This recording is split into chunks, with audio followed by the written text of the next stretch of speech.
கர்த்தருடைய பரிசுத்த நாமத்திற்கு ஸ்தோத்திரம். தேவனுடைய சட்டைங்கிற செய்தியுடைய இன்னைக்கு 4வது பாட்டு தியானிக்க இருக்கிறோம். ஜெபத்தோடு இந்த செய்திக்குள்ளே கடன் சொல்லுவோம். பரம எருசலேமே பரலோகம் விட்டிறங்குதே, அழகான மனவாட்டியாய் அழகாக ஜொலித்திடுதே. பரம எருசலேமே பரலோகம் விட்டிறங்குதே, அழகான மனவாட்டியாய் அழகாக ஜொலித்திடுதே. எருசலேமே கோழி தன் கோஞ்சிதனை ஏற்றனைக்கம் கூட்டலின் குரல் கேட்டேன். தாய் பறவை துடித்திடும் ஆசம் கண்டேன். தாவரமாய் சிறகினில் தாஞ்சமானேன். கனிவான எருசலேமே பரலோகம் விட்டிறங்குதே, அழகான மனவாட்டியாய் அழகாக ஜொலித்திடுதே. ஜீவதேவன் நகரினில் குடி புகுந்தேன். சியோன் மலை சீருக்கு சொந்தமானேன். பரிந்துரைக்கம் ரத்தத்தில் மூழ்கி நின்றேன். பரிவாரமாய் தூதர்கள் சூழ நின்றேன். மேலான எருசலேமே பரலோகம் விட்டிறங்குதே, அழகான மனவாட்டியாய் அழகாக ஜொலித்திடுதே. சர்வசங்க சபையினில் அங்கமானேன்.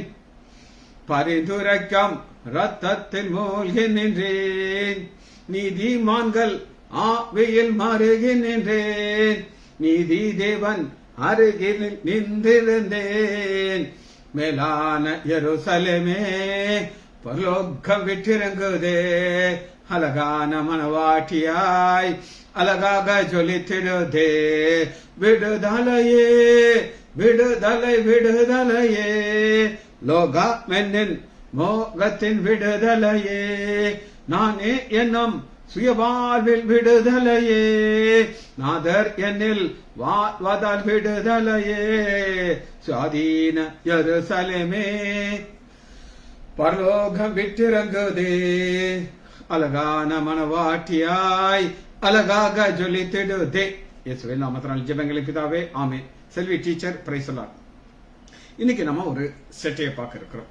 வாசிப்போமா? மத்தேயு 23வது அதிகாரம் 37வது வசனம். தேவனுடைய செட்டையில இன்னைக்கு 4வதாக ஒரு செட்டையை பார்க்க இருக்கிறோம். ஆண்டவர் அழைக்கிறார். எருசலேமே எருசலேமே தீர்க்கதரிசிகளை கொலை செய்து உன்னிடத்தில் அனுப்பப்பட்டவர்களே கல்லெறிந்தவளே, கோழி தன் குஞ்சை தன் சிறகையின் கீழ் கூட்டி சேர்க்கும் காரணமாக நான் எத்தனையோ தரம் உன் பிள்ளைகளை கூட்டி சேர்த்துக் கொள்ள மனதாக இருந்தேன், உங்களுக்கோ மனதில்லாமல் போயிற்று. முதலிலே நம்ம பார்த்த கழுகின் சட்டை, அது பாதுகாக்கிற சட்டை, சுமக்கிற சட்டை. அந்த குஞ்சு மேல வருது. அப்ப தாய்க்கோழி மேல, பறவை கழுகு மேல இருக்குது, அதை டக்குனு கீழே வந்து அப்படியே சுமந்து போகுது. இது ஒரு சட்டை. இது என்ன சட்டை அப்படின்னு நீங்க கேட்டீங்கன்னா, பாதுகாக்கிற சட்டை, சுமக்கிற சட்டை. கழுகு தன் குஞ்சை சுமந்துச்சு. ஆனா இது அப்படி கிடையாது. எனக்கு உள்ள வந்து நான் உன்னை பாதுகாக்கிறேன். யார நோக்கி ஆண்டவர் அழைக்கிறாங்கன்னா, எருசலேமே. 2 தடவை எருசலேமே எருசலேமே. ஏன் 2 தடவை சொல்றாரு அப்படின்னு கேட்டீங்கன்னா, அது அவ்வளவு மோசமான எருசலேம். அதாவது நீங்க எருசலேம்னா அவங்களுக்கு தெரியும், ரொம்ப சூப்பர் இடம் அப்படின்னு நினைப்பீங்க.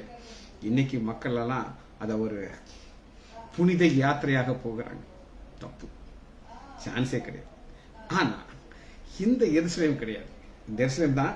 ஆனா அது எவ்வளவு மோசமாக இருந்துச்சு அப்படின்னு நீங்க கேட்டீங்கன்னா, இங்க ஆண்டவரே சொல்லிட்டார். என்ன சொல்லியிருக்காரு அப்படின்னு கேட்டீங்கன்னா, உன்னிடத்திலே அனுப்பப்பட்டவளே, தீர்க்கதரிசிகளை கொலை கல்லெறிந்து கொள்ளுகிறவளே சொல்லிட்டாரா. ஆனா இன்னும் அதனுடைய ஆழத்தை பார்க்க போயிடும். அது நீங்க புரிஞ்சுக்கிட்டீங்கன்னா தான் நம்முடைய ஆண்டோடைய அன்பு உங்களால புரியும். எவ்வளவு ஒரு நல்ல ஆண்டவரிங்க, இவ்வளவு ஒரு மோசமான எருசலேமை அழைக்கிறார். எங்க அழைக்கிறார்? சட்டைக்குள்ள வந்துரு, நீ வந்துட்டே நான் பாதுகாப்பேன். ஆனா உனக்குன்னு இல்லை, மனது இல்லை. சரி, முதலாக ஒரு வசனத்தை நம்ம பார்க்க போகிறோம். அந்த எருசலேமுடைய ஒரு அவல நிலைமை எவ்வளவு அது மோசமாக இருந்துச்சு. ஃபர்ஸ்ட் வசனம் எடுத்துக்கொள்ளாம, எரேமியா 4வது அதிகாரம் 14வது வசனம். எரேமியா 4:14. இங்க மிக தெளிவாக எருசலேமுடைய நிலைமையை தீர்க்கதரிசி சொல்லுகிறார். எருசலேமே, நீ ரட்சிக்கப்படும்படி உன் இருதயத்தை பொல்லாப்பார கழுவு, எந்த மட்டும் அக்கறை நினைவு உன் உள்ளத்திலே தங்கும். இப்ப இந்த எருசலேம்ங்கிறது ஒரு இடம். இது ஆண்டவர் தெரிந்து கொண்டார். இங்கதான் சியோன் மலை இருக்கு, இங்கதான் ஆண்டவர் நேசிக்கிற தேவ ஆலயம் இருக்கு, எல்லாம் இருக்கு. ஆனா ஒண்ணு சேர்ந்திருக்கு. அது என்ன இருக்குன்னா, இருதயத்திலே பொல்லாத நினைவு இருக்குது, அக்கிரம நினைவு உள்ள உட்கார்ந்துட்டு இருக்கு. ஆண்டவர் எதை பார்ப்பார்னா எக்ஸ்டர்னல் பார்க்க மாட்டார். தாவீதை அபிஷேகம் பண்றதுக்கு முன்னாடி ஆண்டவர் சொல்றாரு சாமுவேல்ட்ட, எப்பா நீ வெளியில பார்க்காத, நான் வெளியில பார்க்கிற ஆள் கிடையாது, உள்ள பார்ப்பேன், இருதயத்தை நான் பார்ப்பேன். அந்த இருதயத்தினுடைய நினைவு எவ்வளவு மோசமாக இருக்கு அப்படிதான் இருக்குது. அதனால எரேமியா ஒரு எச்சரிப்பு கொடுக்கிறார். 13ஆம் வசனம் பாருங்க. இதோ மேகங்கள் போல எழுப்பி வாரிகிறார். ஒரு தீங்க ஆண்டவர் அனுப்புகிறார். அந்த தீங்க அனுப்புகிறாரு. அவனுடைய ரதங்கள் பெருங்காற்றை போல இருக்கிறது, அவனுடைய குதிரைகள் கழுகுகள் வேகமாக, நமக்கு ஐயோ நாம் பாலாக்கப்படுகிறோம் என்று சொல்லிட்டு எருசலேம் ஆண்டவர் ஒரு பக்கத்தை ஒரு போர்ஸ் அனுப்புகிறார் எருசலேமை அழிக்க. அதே நேரத்தில் அவர் என்ன செய்யறாரு அப்படின்னு கேட்டீங்கன்னா, குறைகளை சொல்லுகிறார். இப்ப நான் ஒரு டாக்டர், ஒரு பேஷண்டா பார்த்தா, இன்னைக்கு ஒரு பேஷண்ட் வந்துச்சு. அந்த பொண்ணுக்கு குட்டியா ஒரு பிள்ளைய கை வச்சிருக்கு, 3 மாசம் கை குழந்தை. அவர் சொல்றா, சில கம்ப்ளைண்ட் சொன்னா, கையில இந்த மாதிரி பிரச்சனை இருக்கு சார், இந்த மாதிரி இருக்கு, இந்த மாதிரி இருக்கு. நான் ஒரு டாக்டர்கிட்ட போய் பார்த்தேன், அவர் என்னை பார்க்கறத பார்த்தாலே எல்லாம் ஒரு லூஸு இன்டைரக்டா சொல்லிட்டார் சார். எனக்கு ரொம்ப வருத்தப்பட்டு அந்த டாக்டர்கிட்ட போறதுனால கவலையா இருக்கு. எனக்கு ஏன் பிரச்சனை அவங்களால புரிஞ்சுக்கொள்ள முடியலன்ட்டு நான் எக்ஸாம் பண்ணி பார்த்து பிரச்சனைகளுக்கு இதான் பொசிஷன், ரிலீஃப் எக்ஸசைஸ் சொல்லி கொடுத்தேன், சரி பண்ணி அனுப்பிட்டேன். எதுக்காக சொல்றேன் அப்படின்னு கேட்டீங்கன்னா, ஒரு சொல்யூஷனை அந்த டாக்டர் கொடுக்குறாரு. சர்ஜரி பண்ணணுமா, சர்ஜரி பண்ணணும், சொல்யூஷன் சொல்றாரு. எதற்காகனா இந்த பிரச்சனை நீ வெளியே வரணுங்கிறக்காண்டி. ஆனா 4வது அதிகாரம் 1 வசனத்தில் நீங்க பாத்தீங்கன்னா, எரேமியா 4:1 ஆண்டவர் மனம் திரும்ப சொல்கிறார். இஸ்ரவேலில் நீ திரும்புவதற்கு மனம் இருந்தால், ஆண்டவர் இதே வார்த்தை சொல்றார். எருசலேமே எருசலேமே, கோழி தன் குஞ்சியை நான் கூப்பிட்டேன், நீ யாருன்னு நான் உனக்கு சொல்லிட்டேன், மனது அதாங்க, மனசு தாங்க முக்கியம். அந்த மனம் திரும்புறதுக்கு மனசே இல்லை. இப்படி ஒரு மனம் திரும்ப மனதில்லாத எருசலேமை பார்த்து தான் நம்முடைய ஆண்டவராகிய எருசலேமே நீ நிறுத்துற வா, நான் அப்படியே உன்னை நான் செய்யும் பாதுகாத்துக் கொள்வேன் அப்படின்னு சொல்றாரு. ஆனா மனது கிடையாது.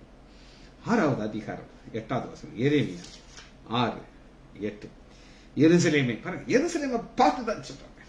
அது எவ்வளவு மோசமான எருசலேம் அப்படின்னு நீங்க கேட்டீங்கன்னா, என் ஆத்துமா உன்னை விட்டு பிரியாதபடிக்கு, என் ஆத்துமா. இன்னைக்கு காலையில நான் ஒரு செய்தியில சொன்னேன் உங்களுக்கு, கேயாசி எலிசா 2 பேர் இருக்காங்க. இவன் போயிட்டு நாகமட்டம் வந்து வேணுங்கிறதெல்லாம் வாங்கிட்டாரு, ரிட்டர்ன் ஆறாரு. கேட்கிறாரு, எப்பா நீ எங்கப்பா போயிருந்த? நான் எங்கே போயிருந்தேன், அந்த பக்கத்துல உட்காந்துருந்தேன். இப்ப எலிசா சொல்றாரு, நீ போகும்போது என் மனம் கூட போகலையா அப்படின்னாரு. ஞாபகம் இருக்கு அவங்களுக்கு? இங்கேயும் இருக்கு, அதே மாதிரி தான் சொல்றாரு ஆண்டவர். என் ஆத்மா உன்னை விட்டு பிரியாதபடிக்கு.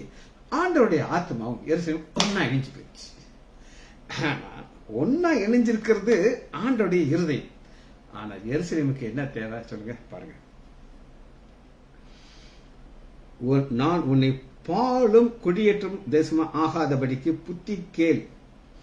ஏன் புத்தி கேள் அப்படின்னு கேட்டீங்கன்னா, 7வது வசனம், ஊற்றானது தண்ணீரை சுரக்கிறது போல அது தன் தீங்கை சுரக்கப்படும். தீங்கு தான் என்னதுங்க?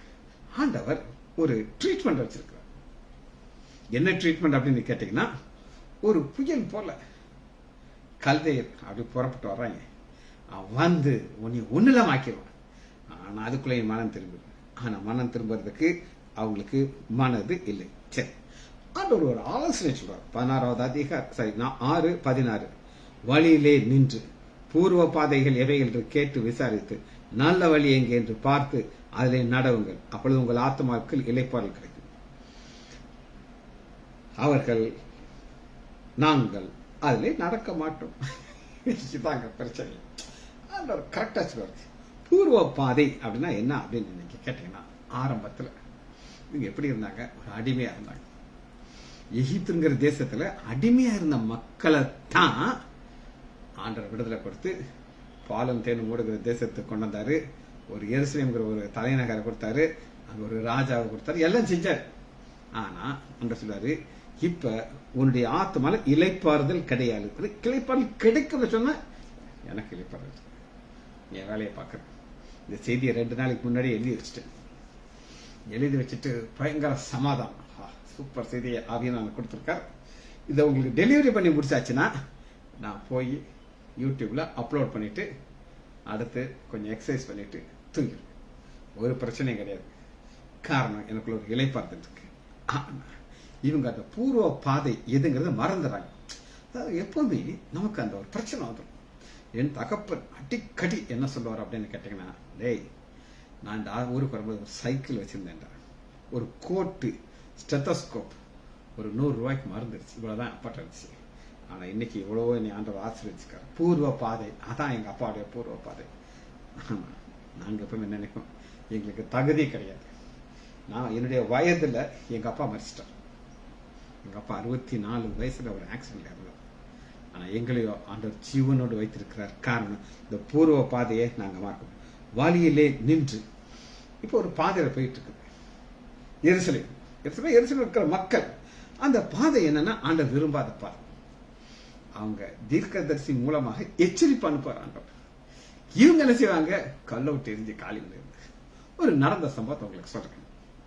என்னுடைய தகப்பனுக்கு ஒரு க்ளோஸ் ஃப்ரெண்ட் ஒருத்தர்.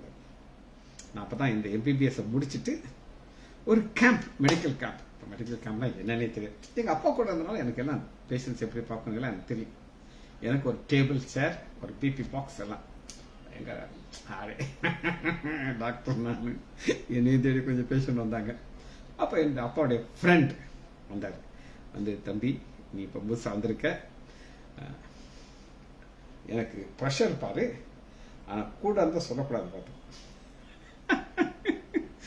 பாரு, கூட இருந்தா சொல்லக்கூடாது. ஏன் சொல்லக்கூடாது, அதுக்கு ரீசன் அவரே சொல்லிட்டார். உப்பு போட்டு சாப்பிடாதுன்னு சொல்லுவேன், அதை சாப்பிடாதுன்னு சொல்லுவேன், ஒரு பெரிய லிஸ்ட்டை கொடுப்பேன். என் வாழ்க்கையில் இருக்க போகிற நாட்கள் கொஞ்சம் காலம், என் கூட எத்தனையோ பிரச்சனைகள் இருக்கு, இந்த ப்ரெஷர் என் கூட இருக்கட்டும் அப்படின்னு நான் பேசாம விட்டுருவேன். ஆனா நீ இன்னைக்கு பாரு. நான் எங்க அப்பாட்ட சொன்னேன், இருந்தாலும் லூஸ் அப்பா இது என்கிட்ட இந்த கூத்து பண்ணுவாரு, நான் பார்த்துக்கிட்டு சொல்ல மாட்டேன், ஏன்னா அவரே சொல்லக்கூடாதுன்னு சொல்லிட்டாரு. இவங்களுக்கெல்லாம் பார்க்கணும், அண்ணன் என்ன செய்யக்கூடாது, சொல்லக்கூடாது. நீ சொல்ற இன்ஸ்ட்ரக்ஷன் எனக்கு நல்லதுன்னு தெரியும், என் நாக்கை கண்ட்ரோல் பண்ண முடியாது.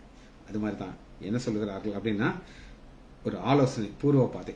அந்த பூர்வ பாதையில எரேமியா 6வது அதிகாரம் 14 சமாதானம் இல்லாதிருந்தும், சமாதானம் சொல்லி என் ஜனங்கள் காயங்களும் வெளிப்பூசா இருக்கணும். அப்படி இருக்கிறவங்க தான் பூர்வ பாதை விசாரி, உனக்கு இளைப்பாறுதல் கிடைக்கும், நடக்க மாட்டோங்கிறார். சரி, இவர்களுடைய நிலைமை எதிர்காலத்தில் இது எப்படி இருக்க போகுது அப்படின்னு கேட்டீங்கன்னா, வெளிப்படுத்துதல் 11வது அதிகாரம் 8வது வசனம். வெளிப்படுத்துதல் 11:8 நல்லா கேட்டுக்கோங்க. நம்முடைய ஆண்டவராகிய இயேசு கிறிஸ்து எருசலேமே என்று அழைக்கிறார். என்னுடைய செட்டுக்குள்ள வந்துடும், உள்ள வந்துட்டே நான் பாதுகாத்துக் கொள்றேன் அப்படின்னு சொல்லுகிறார். அப்படின்னு சொல்ற அந்த எருசலேம் நம்முடைய ஆண்டவராகிய இயேசு கிறிஸ்து என்ன செய்தது அப்படின்னு கேட்கிறேன். எவ்வளவு மோசமா இருந்துச்சு சொன்னேன், ஆனா அது ஆண்டவர் தெரியும். இது நீ சிலுவையில் அறையும் நல்லா தெரியும். அதான் நம்மளுக்கு கட்டுறேன். வெளிப்படுத்துதல் 11வது அதிகாரம் 8வது அவர்களுடைய உடல்கள் மகா நகரத்தின் விசாலமான வீதியிலே கிடக்கும். அந்த நகரம் சோதோம் என்றும் எகிப்து என்றும் ஞானார்த்தமாய் சொல்லப்படும். அதிலே நம்முடைய கர்த்தரும் சிலுவையிலே அறையப்பட்டார். பார்த்தீங்களா, எந்த எருசலேம் நம்முடைய ஆண்டவராக இயேசு கிறிஸ்து சிலுவையில அரைஞ்சிச்சோ அந்த எருசலேமை பார்த்து தான் கூப்பிடுறோம். அது போய் போய் போய் போய் இவ்வளவு மோசமா போயிடுச்சு. அதாவது ஆண்டவராக இயேசு கிறிஸ்து என்ன சொல்லுகிறார், பரிசுத்தவான்கள் இன்னும் பரிசுத்தமாக, அநியாயம் சரி இன்னும் அநியாயம் சரி. அநியாயம் செஞ்சு செஞ்சு செஞ்சு செஞ்சு அது என்னதான் மாறிடுச்சு அப்படின்னு கேட்டீங்கன்னா, சோதோம் எகிப்து, சோதோம் குமாரா எவ்வளவு மோசமாச்சோ ஆண்டவர் அக்கனி இறக்கி அதை அழிச்சார். அதுபோல இதை அழிக்க மாட்டேங்கிறார். ஏன் அழிக்க மாட்டேங்கிறார்? அங்கதான் அவருடைய இருதயம் இருக்குது, அங்கதான் கொலை செய்யப்படுகிறார். இங்கே இருந்து ஆண்டவர் அழைக்கிறார். இது யார் அப்படின்னு கேட்டீங்கன்னா, யாருன்றதை கொஞ்சம் லைட்டா சொல்லிடுறேன், அப்பதான் இது உங்களுக்கு வசனம் உங்களுக்கு புரியும். இப்ப 11வது அதிகாரத்துல 3வது வசனம். இப்ப வெளிப்படுத்தல் கிளாஸ்க்கு நான் உங்களுக்கு கூட்டிட்டு போறதுல லைட்டா சர்ச் பண்ணிருக்கேன். உபத்திரவ காலம், மகா உபத்திரவ காலம். அப்ப நம்முடைய பிதாவாகிய தேவன் 2 பேர் அனுப்புகிறார். அவர்களுக்கு என்ன வல்லமை இருந்துச்சு அப்படின்னு கேட்டீங்கன்னா, 6வது வசனம். அவர்கள் தீர்க்கதரிசனம் சொல்லி வருகிற நாட்களில் மழை பெய்யாதபடிக்கு வானத்தில் அடைக்க அவர்களுக்கு அது எலியாவை கொண்டாடுறாரு. அவர்கள் தண்ணீர் ரத்தமாக மாற்றும் மோசே 2 பேரை கொண்டாடுறாரு. தங்களுக்கு வேண்டும் போதெல்லாம் பூமியிலே சகல பாதையும் வாதிக்க அவர்களுக்கு அதிகாரம் உண்டு. அப்படி அதிகாரம் இருக்கிற அவங்களுக்கு அடிஷனலா என்ன ஒரு பவர் கொடுக்கிறார் அப்படின்னு கேட்டீங்கன்னா, 5வது வசனம். ஒருவன் அவர்களை சேதப்படுத்த மனதிருந்தார். இந்த எலியா மோசே இந்த 2 பேரையும் யாராவது சேதப்படுத்துறதுக்கு கிட்ட போனா அவர்களுடைய வாயிலிருந்து, யாருடைய வாயில்? எலியா மோசையோட வாயிலிருந்து அக்னி புறப்பட்டு அவருடைய சத்துருக்களை பட்சிக்கும். இல்லை சேதப்படுத்த மனதிருந்தானா அவனை அப்படி கொல்லப்படும். இந்த அளவுக்கு ஒரு பவர் இருக்கு. தீர்க்கதரிசி சொல்றாங்க. என்ன நடக்குது அப்படின்னு கேட்டீங்கன்னா, அவர்கள் தங்கள் சாட்சியை சொல்லி முடிக்கும் போது பாதாளத்திலிருந்த மிருகம் வந்து யுத்தம் பண்ணி அவர்களை ஜெயித்து கொன்று போட்டு நம்முடைய ஆண்டவராகிய இயேசு கிறிஸ்து சிலுவையில் அறையப்பட்டார் என்று சொல்லுகிற நகரம் கொண்டு போய் தூக்கி போட்டுச்சு. இவ்வளவு மோசமான ஒரு இடத்தை பார்த்து தான் ஆண்டவர் அழைக்கிறார். எருசலேமே கோழி தன் குஞ்சிதனை ஏற்றணைக்கும் ஏக்கத்தின் குரல் கேட்டேன், தாய் பறவை துடித்திடும் பாசம் கண்டேன், தாபரமாய் சிறகினில் தாஞ்சமானேன். கனிவான எருசலேமே பரலோகம் விட்டிறங்குதே, அழகான மனவாட்டியாய் அழகாக ஜொலித்திடுதே. திரும்ப வசனத்துக்குள்ள வருவோமா? மத்தேயு 23வது அதிகாரம் 37வது வசனத்துல தீர்க்கதரிசிகளை கொலை செய்து. இவங்களுடைய கேரக்டர் என்னன்னா, ஒரு தீர்க்கதரிசியை ஏன் ஆண்டவர் அனுப்புகிறார் அப்படின்னு கேட்டீங்கன்னா, இந்த தீர்க்கதரிசி மூலமாக ஒரு எச்சரிப்பு வரும். நாத்தான்ங்கிற ஒரு தீர்க்கதரிசியை தாவீதுக்கு அனுப்பினார். அவர் அழகாக ஒரு கதையை சொல்றாரு.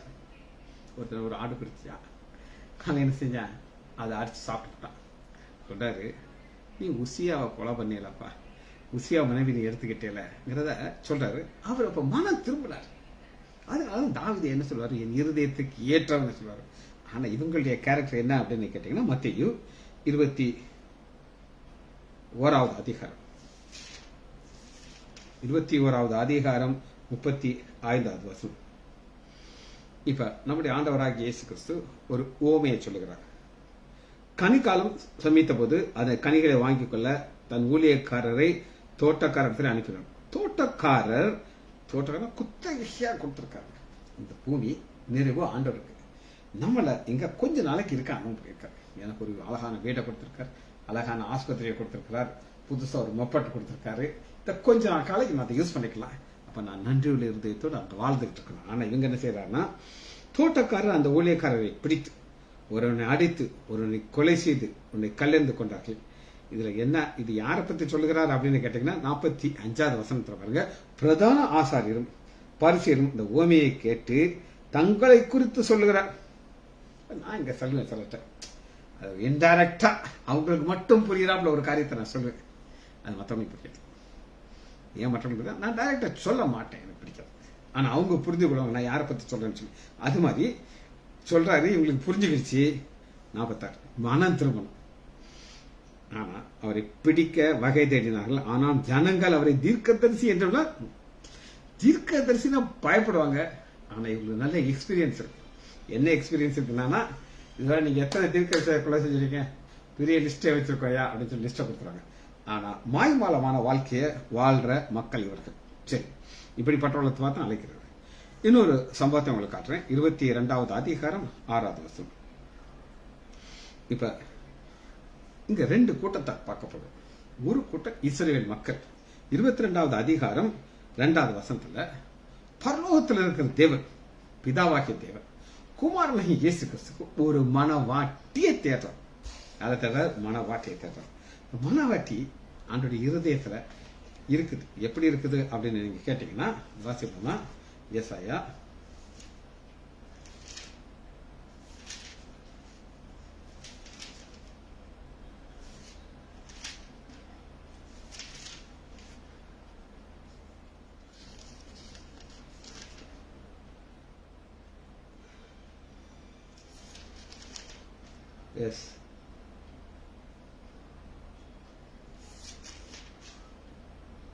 61வது அதிகாரம்.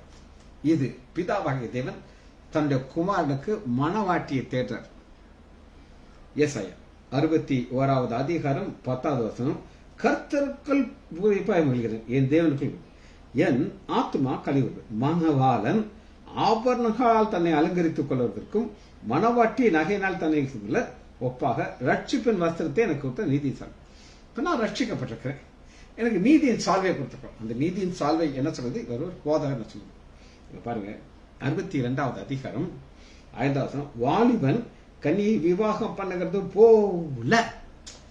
வாலிபனுக்கு இருதயத்துல ஒரே ஒரு ஆசைதான் இருக்கும், எனக்கு ஒரு மனைவி வருவான், இந்த மனைவிக்காக எத்தனையோ வருஷங்களா நான் காத்துக்கிட்டு இருக்கேன்னு சொல்லி. அதுபோல குமாரனாகி இயேசு கிறிஸ்து சபைங்கிற மனவாட்டிக்காக காத்துட்டு இருக்கிறார். உன் மக்கள் உன்னை விவாகம் பண்ணுவார்கள். மணவாளன் மனவாட்டின் மேல் மகிழ்ச்சியா இருக்கிறதுல உன் தேவன் உண்மையில் மகிழ்ச்சியா இருப்பார். ஆனா அந்த ஊமையத்தான் இங்க நம்ம பார்க்கிறோம். வாசிப்போம். மத்திய 22வது அதிகாரம். பரலோகராஜன் தன் குமாரனுக்கு கல்யாணம் செய்யற ஒரு ராஜா கூப்பாரு. இப்ப இவர் அழைப்பு கொடுக்கிறார். யாருக்கு அழைப்பு கொடுக்கிறார் பாருங்க? அழைக்கப்பட்டவர்களை கல்யாணம். அழைக்கப்பட்ட இஸ்ரேல் மக்கள். இந்த மக்கள் எக்ஸ்கியூஸ் சொல்றாங்க. அவர்கள் வர மனது இருந்தார்கள், வர மனதில்லா இருந்தார்கள். இதைத்தான் நம்ம சேம் வார்த்தைகள் பார்க்கணும். 23வது அதிகாரம். உங்களுக்கு 37. உங்களுக்கோ மனதில்லை. மனதில் என்ன டிசைட் பண்ணிடுறாங்கன்னா அதான் முக்கியம். எங்க நான் வந்திருக்கேன், வசனத்தை சொல்றேன். எத்தனை பேர் இதை எழுதுவாங்க எனக்கு தெரியாது. நான் இதை ரசிச்சு ருசிச்சு அழகா சமைச்சு உங்களுக்கு இந்த செய்தியை கொடுக்குறேன். கழுகு செட்டை வேற, கோழியின் செட்டை வேற. ஆனா இதை உங்களால சாப்பிட்டீங்கன்னா தான் அது பிரயோஜனம். பாருங்க, அழைக்கப்பட்டவர்களோ அதை அசட்டை பண்ணி ஒருவன் தான் வயலுக்கும் வியாபாரத்துக்கும் போயிட்டு மற்றவன் கொலை ஊழியக்காரரை பிடித்து அவமானப்படுத்தி கொலை செய்தான். இதெல்லாம் செஞ்சுட்டாங்களா? அதனால அழைப்பு மாறிடுச்சு. இப்ப பாருங்க, அந்த கொலைபாதகளை அழித்து பட்டணம் சுற்றடித்தார். எல்லாம் அபாத்திரம் ஆயிட்டாங்க. இங்க சபை ரோட்டுக்கு வந்துருச்சு, நம்ம தான் உள்ள வந்தாச்சு. இப்ப ஆண்டவருடைய அழைப்பு மாறவே மாறாது. ஆனா நீங்க அந்த அழைப்பை நீங்க எப்படி எடுத்துக்கொள்வீங்க, அதான் முக்கியமானது. சரி, இப்ப இந்த சம்பவம் குறித்து நான் உங்களுக்கு ஏற்பாட்டில் காட்டப்படுகிறேன். எடுத்துக்கலாம். இது எங்க இருந்து ஆவியான எழுதி வைக்கிறார் அப்படின்னு கேட்டீங்கன்னா 2 நாளாகமும் 24வது அதிகாரம் 20வது வசனம். அப்பொழுது தேவனுடைய ஆவி ஆசாரியனாகிய யோத்தாவின் குமாரனாகிய சகரியா மேல் இறங்குச்சு. அப்பா இறந்து போயிட்டார். மகனுக்கு அந்த ஊழியத்தை ஆண்டவர் கொடுத்திருக்கிறார். நீங்கள் கர்த்தருடைய கற்பனையை மீறுகிறது என்ன? நீங்கள் சித்தி பெற மாட்டீர்கள். தேவன் சொல்ல, நீங்கள் கர்த்தரை விட்டதுனாலே அவர் உங்களை விட்டு விட்டார் சொல்லப்படுது. ராஜா மனம் திரும்பணும். ஆனா இவங்க அப்பா தான் இந்த ராஜாவை சின்ன வயசுல இருந்து எடுத்து வளர்த்தார். இவங்க அப்பா இருந்தவரை ஒழுங்கா இருந்தாரு. ஆனாலும் அவர்கள் அவனுக்கு விரோதமாக கட்டுப்பாடு பண்ணி கர்த்தருடைய ஆலயத்தின் ராஜா வேண்டிய கற்பனை அவர்களை கல்லெறிந்து கொன்றார்கள். கல்லெறிந்து கொன்றாங்க. இது நடந்த சம்பவம். இந்த நடந்த சம்பவத்தை தான் ஆண்டவர் சொல்றார். இங்க பாரு, நீ என்கிட்ட இருந்து எஸ்கேப் பண்ண முடியாது. இதுதான் உன்னுடைய கேரக்டர். ஆனாலும் நீ மனம் திரும்பி என்கிட்ட வா, என் செட்டைக்குள்ள வா. ஆனா நீ என்ன சொல்றீங்க? வர மாட்டேன், நோ அப்படிங்கிறாங்க. சரி, இதே மாதிரி இன்னொரு சம்பவத்தை உங்களுக்கு காட்டுறேன். நெகேமியா 9வது அதிகாரம் 26வது வசனம், பக்கம் 616. ஆண்டவர் உங்களுக்கு எப்படி செழிப்பா வச்சிருந்தார் அப்படின்னு கேட்டீங்கன்னா அதை பார்த்தா தான் இது புரியும். 25. அவர்கள் அரணான பட்டணத்தையும், அரணான பட்டணம்னா சுத்தி கோட்டை இருக்கு, பட்டணத்தையும் செழுமையான பூமியும் கட்டிடும். செழுமையான பூமி விருதுநகர்ல இந்த பூமியில என்ன விளையும்னா ஒண்ணுமே விளையாது. கரிசல் மண், சோளம் விளையும், பருத்தி விளையும். எது நிறைய விளையுதோ அதுக்கு மவுசு குறைஞ்சிடும். தக்காளி 1 கிலோ சரி 100 ரூபாய்க்கு 5 கிலோ 6 கிலோ 7 கிலோ கூட்டிகிட்டே போகுது. வித்தா போகுதுன்னு கொண்டாடுறாங்க. ஆனா இங்க அப்படி கிடையாது. அதே மாதிரி பூமி கொழுமையான பூமியை கட்டிக்கொண்டு சகலவித உடைமைகளையும் எல்லாத்தையும் வச்சுக்கிட்டாங்க. அது பாருங்க, புசித்து திருப்தியாகி கொளுத்து உடைய பெரியதானாலே செல்வமாக வாழ்ந்தார்கள். ஆனாலும்னா என்ன வந்துருச்சா, ஒரு திமிரு வந்து என்னை யாரும் தொட முடியாது, நான் பெரிய அப்படின்றாங்க. ஆனாலும் அவர்கள் கீழ்ப்படியாதவர்களாகி உமக்கு விரோதமாக கலகம் பண்ணி உம்முடைய நியாயப்பிரமாணத்தை தங்களுக்கு புறம்பே இருந்து தங்களை உம்மிடத்தில் திரும்பும்படி சாட்சியாக கடிந்து கொண்ட உம்முடைய தீர்க்கதரிசிகளை கொன்று போட்டு. கரெக்ட், நமக்கு மனம் திரும்பணும். என்ன ஒரு சின்ன தவறு செஞ்சாலும் அதை ஒருத்தன் அப்பதான் அது புரியும். சரி, இப்ப புதிய ஏற்பாட்டில் இதை நான் உங்களுக்கு காட்டப்போகிறேன். ஸ்தேவான் இதை சொல்லுகிறார். ஸ்தேவான் சொல்றத நம்ம பார்ப்போமா? அப்போஸ்தலர் 7வது அதிகாரம் 51 ஸ்தேவானுடைய பிரசங்கம். அப்படி டைரக்டா 7வது அதிகாரம் 51வது வசனம். வணங்கா கழுத்துள்ளவர்களே, இப்படித்தான் ஆண்டவர் சொல்லுவார். வணங்கா கழுத்து, அதுங்க வணங்கா கழுத்து என்ன சொல்லு? ஒரு உதாரணம் சொல்லு, அப்பதான் புரியும். ஒரு சின்ன பொம்பளை பிள்ளை, அப்பா கார்ல முன்னாடி உட்கார வச்சிருக்காரு. அந்த பொண்ணு சொல்லுது, daddy I want to stand. அப்பதான் எனக்கு தெரியுங்கிற. நோ, உட்காருமா, பெல்ட் போட்டுக்கோ, சேஃப் பெல்ட் போட்டுக்கோ. அப்பா பிரேக் பண்ணுறது நீ கீழே விழுந்துருக்க. நோ டாடி, இன்னும் த்ரெட் பண்ணோன்னு உட்காந்துட்டேன். பெல்ட் போட்டுருக்கா. குட் கேர்ள் யூ ஆர் சிட்டிங்னு சொல்றான். அந்த பொண்ணு சொல்றான்னா, no daddy inside I am standing. அதாவது வெளியில வேணா உட்கார்ந்துருக்கேன், உள்ள இன்னும் நான் நின்றுகிட்டு தான் இருக்கேன் அப்படின்னு சொல்றான். அதான் வணங்கா கழுத்துள்ளவர்கள். இருதயத்திலும் செவிகளும் விருத்த சேதனம் பெறாதலே உங்கள் பிதாக்கள் போல நீங்களும் பரிசுத்தர்கள். பிதாக்கள் சொன்னது சொல்றாரு. தீர்க்கதரிசிகள் யாவையும் உங்களுக்கு பிதாக்கள் துன்பப்படுத்தார்களா? நீதிபரர் வருகைக்கு முன்பு நம்முடைய ஆண்டவராக இயேசு வரைக்கும் அவளை கொலை செய்தார்கள். இப்பொழுதும் நீங்கள் அவர்களை துரோகிகளாக இருந்து அவளை கொலை பாதுகாக்க. ஆண்டவர் அழைப்பு கொடுத்துட்டாரு, சிலுவையில் மறிச்சிட்டாரு. ஆனாலுமா அதான் சொல்றாரு. ஸ்தேவான் சொல்றாரு, மறிச்சிட்டார் இல்லையா, அழைச்சார்ல, போயிருக்கலாம்ல, போல இல்ல, ஸ்டெபனா நிற்கிறீங்க. அதனால இவர்கள் ஆண்டவராக இயேசு கிறிஸ்துவிய நீதிபரருடைய வருகையை முன் அறிச்சவர்களையும் கொலை செஞ்சாங்க. சரி, 1 தெசலோனிக்கேயர் 2வது அதிகாரம் 25வது வசனம். 1 தெசலோனிக்கேயர் 2வது அதிகாரம் 15வது வசனம். அந்த யூதர்கள் கர்த்தராகிய இயேசு கிறிஸ்துவையும் தங்கள் தீர்க்கதரிசிகளையும் கொலை செய்தவர்களும் எங்களை துன்பப்படுத்தவர்களும் தேவனுக்கு ஏற்காதவர்களே மனுஷர்கள் யாருக்கும் விரோதியாய் இருந்து. இப்படி பாருங்க, லிஸ்டே இருக்குது. தேவனை சேதாரவழியும் ஆண்டவர் கூப்பிடுறாரு. இதுதான் அன்பை நீங்க புரிஞ்சுக்கணும். கூப்பிடுறாரு, விரோதமாக இருந்தீர்கள், இப்படிப்பட்ட அழைப்பை ரிஜெக்ட் பண்ணிட்டாங்க. அதனாலதான் ஒரே ஒரு வசனத்தை மட்டும் வாசிச்சு இந்த செய்தி முடிக்க போயிடுறேன். எடுத்துக்கலாமா? சகரியா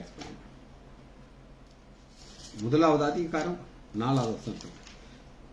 சகரியா 1:4. உங்கள் பிதாக்களை போல் இராதை. இப்ப என்ன நடக்குது அப்படின்னு கேட்டீங்கன்னா, ஒரு சிறையிருப்புக்கு போயிடுச்சு. இப்ப ஒரு தாழ்ந்த நிலைமையில் இருக்காங்க. அதாவது நம்ம எல்லாம் நான் சொன்ன செழிப்பா இருக்கும்போது இப்ப எல்லாம் போயிடுச்சு. எல்லாம் போனதுக்கு அப்புறம் அப்பமாவது காது கேட்கும், ஏன் போச்சுங்கிறதுல. உங்கள் பிதாக்களை போல் முந்தின தீர்க்கதரிசிகள் அவர்களை நோக்கி, உங்கள் பொல்லாத வழிகளையும் பொல்லாத கிரியைகளையும் விட்டு திரும்புகள் என்று சேனையில் கர்த்தர் சொன்னார், கூப்பிட்டார். ஆனாலும் எனக்கு செவி கடாமல் போனீர்கள், என்னை கவனிய போல கர்த்தர் சொல்லுகிறார். இதாங்க இன்னைக்கு அந்த அழைப்பை பார்க்கணும். கோழி அழைக்குது. யார் அழைக்குது? யார் ஆண்டவர் அழைக்கிறாரு? எருசலேம். இப்படி ஒரு மோசமான எருசலேம் அழைத்தார். நம்மளை எப்படி அழைப்பார் பாருங்க. வரிகளை நம்மளை கூட வைத்துக் கொள்வார். ஜெபிச்ச முடிப்போமா?